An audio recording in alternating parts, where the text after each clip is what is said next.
Hello everyone, last video में हमने root pressure के बारे में पढ़ा था। रूट प्रेशर कब डेवलप होता है?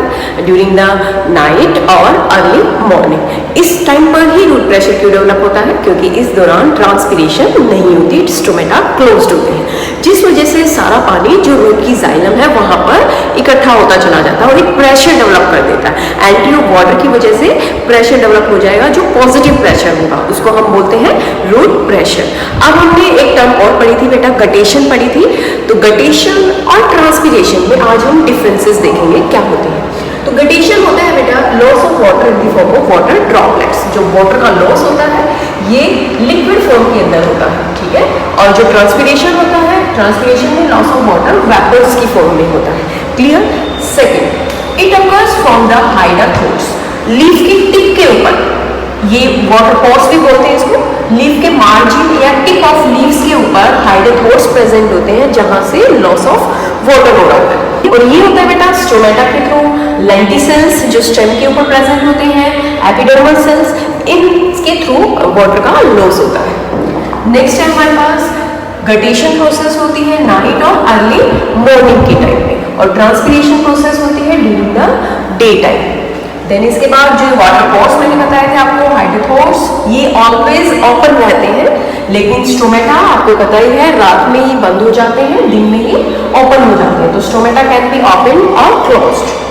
देन गटेटेड वाटर, जो गटेशन के थ्रू वाटर लॉस हो रहा है वो डाइल्यूट सॉल्यूशन होता है ऑर्गेनिक एंड इनऑर्गेनिक सब्सटेंसेस का। लेकिन जो ट्रांसपायर्ड वाटर होता है, ट्रांसपिरेशन के दौरान जो वाटर लॉस हो रहा है वो वाटर हमेशा प्योर होगा, सिर्फ और सिर्फ उसमें वाटर होगा। तो ये हो गए बेटा कुछ डिफरेंसेस गटेशन एंड ट्रांसपिरेशन में। और अब हम देखते हैं अपना next step, that is transpiration pull. Transpiration pull से पहले बेटा ट्रांसपिरेशन समझ में आना चाहिए, जो मैंने अभी आपको पीछे बताया ही है। स्टोमेटा के थ्रू होता है ट्रांसपिरेशन, तो थोड़ा सा यहाँ मैंने डायग्रामेटिकली इसको बताया है। हमारे प्लांट के ऊपर क्या होते हैं? लीव्स होती हैं। लीव्स के सरफेस पे आप देखोगे बेटा यहाँ एपिडर्मल सेल्स होती हैं, और इन सेल्स के बीच में ये यहाँ क्या है? स्टोमेटा प्रेजेंट होते हैं। ये स्टोमेटा डे टाइम पर ओपन होते हैं। ओपन होते हैं कैसे? अभी हम इसकी प्रोसेस पढ़ेंगे। तो यहाँ मैंने एक बार स्टोमेटा का डायग्राम बना रखा है। ओपन स्टोमेटा, स्टोमेटा जो होता है it is covered by two guard cells. These two are the guard cells and the guard cells are surrounded by special cells that is subsidiary cells. Okay, जैसे ही water नीचे से, जैसे ही water या रूट से आएगा लीफ के अंदर, क्योंकि यहाँ पर भी क्या होते हैं बेटा? वेन्स जो होती हैं ये लीफ के अंदर, यहाँ मस्कुलर बंडल्स होते हैं, यहाँ जाइलम भी है। तो जाइलम से वाटर अब कहाँ आ जाएगा? स्टोमेटा के अंदर आएगा ना। तो स्टोमेटा के अंदर आने से पहले क्या होता है? जो यहाँ वाटर होता है बेटा सब्सिडरी सेल्स के अंदर, यहाँ वाटर के साथ साथ क्या प्रेजेंट होते हैं? मिनरल आयंस भी प्रेजेंट होते हैं। सबसे पहले मिनरल्स जो होते हैं हाई टू लो की तरफ मूव करेंगे।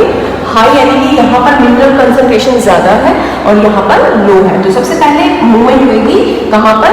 सब्सिडरी सेल से गार्ड सेल में। जैसे ही मिनरल आयंस यहाँ मूव करने लग जाएंगे तो यहाँ सोल्यूट की कंसंट्रेशन ज्यादा होगी। सोल्यूट की कंसंट्रेशन ज्यादा होगी तो इनमें से क्या बन गया? हाइपरटोनिक सॉल्यूशन बन गया। और यहाँ अब कम हो गई तो अब ये क्या बन गया? हाइपोटोनिक बन गई सिचुएशन।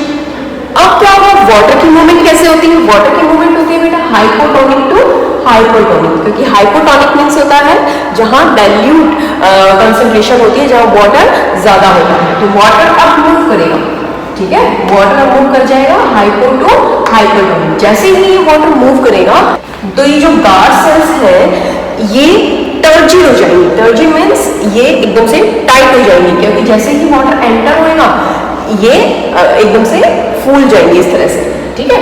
तो आप देखेंगे गार्ड सेल्स की जो ये अंदर वाली होल्स होती हैं ये थिक होती है, और जो बाहर वाली होल्स होती हैं ये क्या होती है? थिन होती है। जैसे ही वाटर अंदर आएगा टर्जिडिटी की वजह से गार्ड सेल्स की जो ये अंदर थिक वॉल है ये क्रिसेंट शेप की बन जाएगी। ये इस तरह की जो शेप है ये कनकेव शेप बोल सकते हो आप। जो ये पोर अब आपको दिख रहा है it is the stoma. Okay, ये ओपन स्टोमेटा है और इसके अंदर बेटा आप देखोगे रेडियली अरेंज्ड ये प्रेजेंट होती है, रेडियली अरेंज। इनको हम बोलते हैं सेल्यूलोज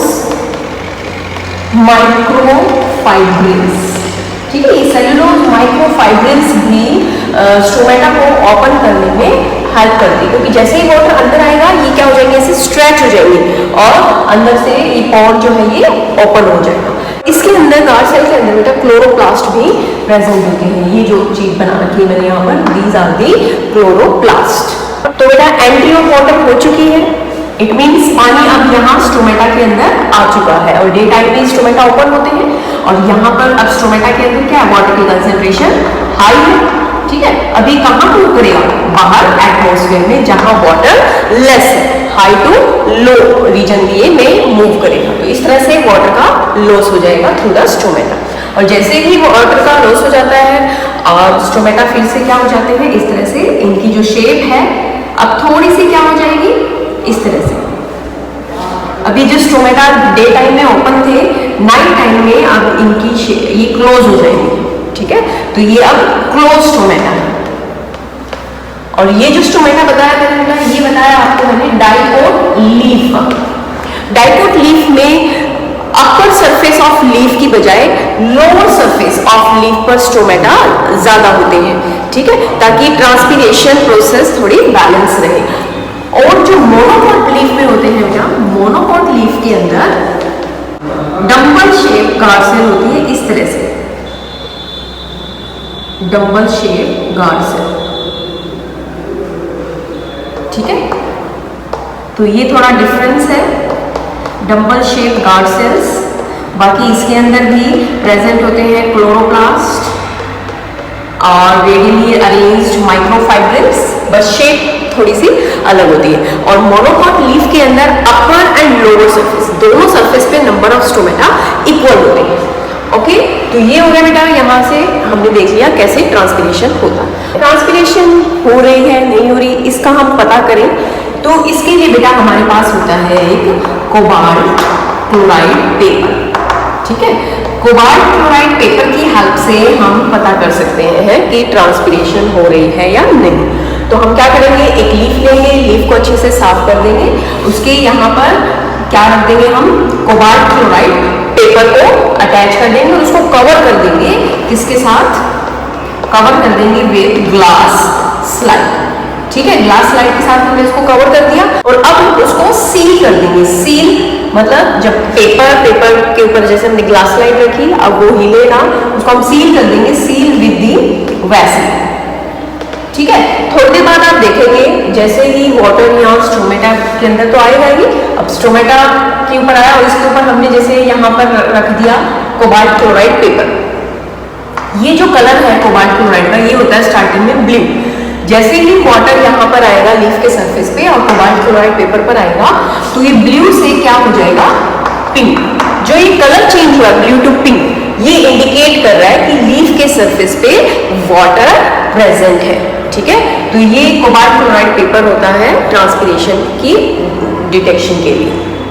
ट्रांसपीरेशन प्रोसेस को बेटा फैक्टर्स होते हैं जो अफेक्ट करते हैं। दो तरह के फैक्टर्स हैं, external factors and plant factors. External factors जो हमारे सराउंडिंग में है, जैसे टेम्परेचर, जितना ज़्यादा टेम्परेचर होगा सराउंडिंग में, जितनी ज़्यादा हॉटनेस होगी सराउंडिंग में, उतनी ही ज़्यादा ट्रांसपीरेशन होगी। लाइट, क्योंकि हमें पता है स्टोमेटा डे टाइम में ही ओपन होते हैं, तो लाइट का होना भी ज़रूरी होता है ट्रांसपीरेशन के लिए। अगर डार्कनेस हो जाएगी तो स्टोमेटा क्लोज हो जाएंगे और ट्रांसपीरेशन नहीं होगी। इसी तरह से ह्यूमिडिटी में यहाँ अपोजिट इफेक्ट पड़ता है। अगर ह्यूमिडिटी इंक्रीज होगी, सराउंडिंग में ह्यूमिडिटी ज़्यादा है तो ट्रांसपीरेशन डिक्रीज होती है। एंड विंड स्पीड, जितनी ज़्यादा विंड स्पीड होगी उतना ही लॉस ऑफ वाटर भी ज़्यादा होगा। तो ये तीनों फैक्टर्स तो डायरेक्टली डिपेंड है, डायरेक्टली प्रोपोर्शनल है to the transpiration process, and humidity is inversely proportional to the transpiration process. Then plant factors, plant के अंदर कौन से फैक्टर्स हैं जो ट्रांसपीरेशन को अफेक्ट कर सकते हैं? Number and distribution of stomata. जितने ज़्यादा स्टोमेटा होंगे, ठीक है, जितने ज़्यादा वो डिस्ट्रीब्यूट होंगे लीफ के ऊपर, उतनी ज़्यादा ट्रांसपीरेशन होगी। और कम नंबर होगा, कम डिस्ट्रीब्यूशन होगा तो ट्रांसपीरेशन भी कम होगी।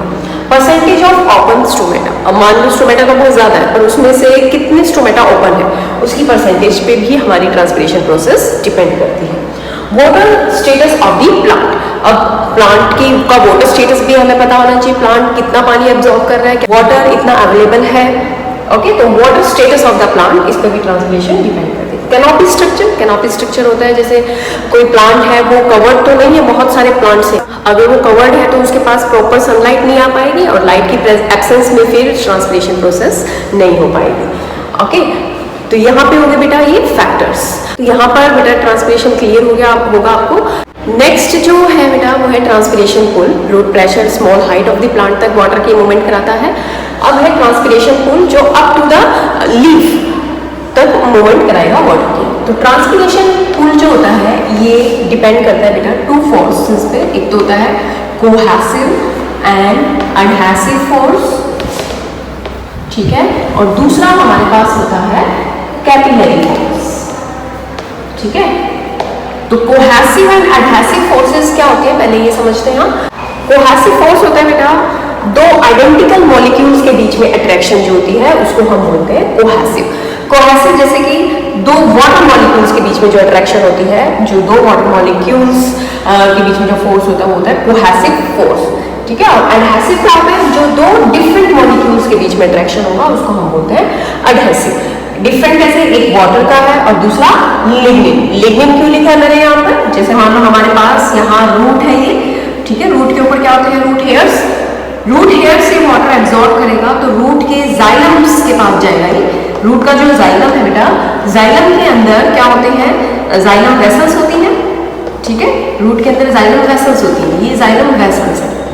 वेसल्स की जो वॉल्स होती है बेटा ये बनी हुई होती है लिग्निन की, ये लिग्निफाइड वॉल्स होती हैं। अब वाटर की मूवमेंट हो रही है जाइलम वेसल्स के, ये वाटर के मॉलिक्यूल्स हैं, ठीक है। ये वाटर मॉलिक्यूल्स आपस में तो कोहेसिव फोर्स से जुड़े हुए हैं और ये वाटर मॉलिक्यूल्स यहाँ लिग्निन वॉल के साथ भी अटैच होते हैं। तो इसके साथ अटैच होते हैं ये वाटर मॉलिक्यूल्स लिग्निन के साथ with the help of adhesive force. तो जैसे ये मॉलिक्यूल ऊपर की तरफ जाएगा तो ये अपने साथ दूसरे वाटर मॉलिक्यूल को अट्रैक्ट करेगा, ऊपर की तरफ ले जाएगा, क्योंकि इन दोनों के बीच में भी क्या है कोहेसिव फोर्स। अब एक मॉलिक्यूल ऊपर जा रहा है तो उसके साथ नीचे से भी और मॉलिक्यूल उसके साथ ऊपर की तरफ जाएंगे। तो इस तरह से ये रूट के जाइलम से वाटर की मूवमेंट हो गई। इसी तरह से ये मूवमेंट होती रहती है स्टेम और स्टेम से फिर लीफ के अंदर। जैसे यहाँ पर मैंने बना दी ये स्टेम है हमारी, ठीक है, स्टेम के ऊपर यहाँ लीफ है, तो यहाँ इस तरह से ये मूवमेंट होती चली जाएगी वाटर की। और यहाँ पर मैंने अभी बताया था वेन्स के अंदर क्या होते हैं मस्कुलर बंडल्स, यहाँ जाइलम है तो यहाँ जाइलम वेसल्स आ गए ना, तो इसको थोड़ा सा बड़ा बना देती हूँ मैं। तो जाइलम वेसल्स से बेटा अब वाटर कहाँ आ जाएगा, यहाँ, ये देखो ट्रांसपिरेशन प्रोसेस जो मैंने बताई थी अभी, स्टोमेटा के अंदर वाटर आ जाएगा। तो जैसे ही वाटर यहाँ से लॉस होगा, जैसे ही वाटर लॉस होगा अंदर टेंशन डेवलप हो जाएगी। लॉस ऑफ वाटर की वजह से अंदर एक पुल जनरेट हो जाता है जिसको हम बोलते हैं ट्रांसपिरेशन पुल, जो ट्रांसपिरेशन की वजह से हुआ है। ये ट्रांसपिरेशन पुल अब क्या करेगा, रूट जाइलम से स्टेम जाइलम की तरफ वाटर को पुल करेगा और फिर स्टेम से फिर लीफ के तरफ। जैसे आप देखो ऊपर छत पे खड़े हैं और आप नीचे से रस्सी को पुल कर रहे हैं, ठीक है, ऊपर छत जैसे लीफ है वहां से आप रस्सी को पुल कर रहे हैं तो क्या होगा, नीचे से रस्सी ऊपर आ जाएगी ना। सेम वही पुल यहाँ पर है जिसको हम बोलते हैं ट्रांसपिरेशन पुल। या आप जब स्ट्रॉ से कोल्ड ड्रिंक पीते हैं, ठीक है, स्ट्रॉ से हम फोर्स लगाते हैं ना जिससे कोल्ड ड्रिंक नीचे से ऊपर आ जाती है, सेम वही पुल यहाँ पर बताया जा रहा है। जैसे ही लॉस ऑफ वाटर होगा तो यहाँ पर पुल जनरेट होगा, एक टेंशन जनरेट होगी जिसको बोलते हैं ट्रांसपिरेशन पुल, ठीक है बेटा। तो ये ट्रांसपिरेशन पुल है, ये लॉन्ग डिस्टेंस तक वाटर की ट्रांसपोर्टेशन कराता है। जो बड़े बड़े ट्रीज होते हैं उसके अंदर ट्रांसपिरेशन पुल ही हेल्प करता है वाटर की movement up to the plant. Transpiration pull को बेटा फ्लो चार्ट के थ्रू भी समझ सकते हैं। जैसे आउटर एटमॉस्फेयर स्टोमेटा के थ्रू यहाँ वाटर का लॉस हो गया, ठीक है, ट्रांसपिरेशन हुई यहाँ पे। जैसे ही ट्रांसपिरेशन हुई एक पुल जनरेट हुआ, एक टेंशन जनरेट होगी कहाँ पर, जैसे रूट्स के जाइलम के पास वाटर है तो वहां पर रूट के जाइलम के पास क्या है, ट्रैक्रीज एंड वेसल्स, जिसको हम बोलते हैं ट्रैक्री एलिमेंट्स, यही इन्वॉल्व होते हैं वाटर की मूवमेंट में। तो यहाँ पर टेंशन क्रिएट हो गई, यहाँ पर वाटर लगातार क्योंकि आ रहा है सॉइल से, ठीक है। अब रूट्स अब इसको कहाँ भेजेगा, स्टेम के जाइलम के पास भेजेगा, ट्रैक्री एलिमेंट्स के पास भेजेगा।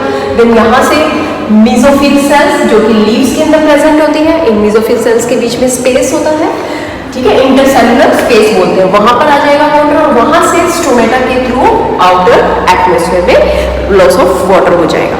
जैसे ही लॉस ऑफ वाटर होगा फिर से एक टेंशन डेवलप होगी, एक पुल लगेगा दोबारा से रूट के जाइलम में। तो इस तरह से ये मूवमेंट होती रहती है वाटर की रूट से आउटर एटमॉस्फेयर तक। तो यहाँ पर हमने देखा कैसे root pressure and transpiration pull help करते हैं वाटर मूवमेंट में, अपवर्ड वाटर मूवमेंट में। दूसरा हमारे पास था बेटा इसमें कैपिलरी फोर्स। कैपिलरी फोर्स जो है ये भी एडहेसिव एंड कोहेसिव फोर्स पर डिपेंड करता है। कैपिलरी फोर्स के लिए कैपिलरिटी को समझेंगे हम। कैपिलरिटी क्या होती है बेटा, हमारे पास यहाँ पर आप देख रहे हैं 3 ट्यूब है, ठीक है। ये 3 ट्यूब में आप देखेंगे इनके अंदर का जो स्पेस है ये वाइडर है, ये कम वाइडर है और ये नैरो है। ओके, अब इसमें क्या होगा, जो इसमें वाटर की मूवमेंट है, देखिए कहाँ तक हो रही है, इसमें वाटर की मूवमेंट हो रही है यहाँ तक, और इसमें वाटर की मूवमेंट ऊपर तक है और इसमें सबसे ऊपर। तो ये डायग्राम देखने से आपको क्या पता चल रहा है कि जो नैरो ट्यूब है उसके अंदर मूवमेंट जो है वाटर की वो ज़्यादा है, ठीक है। Ability of a liquid to flow in a narrow space. Okay, ये लिक्विड की एबिलिटी है कि वो नैरो स्पेस में ज़्यादा मूव कर रहा है।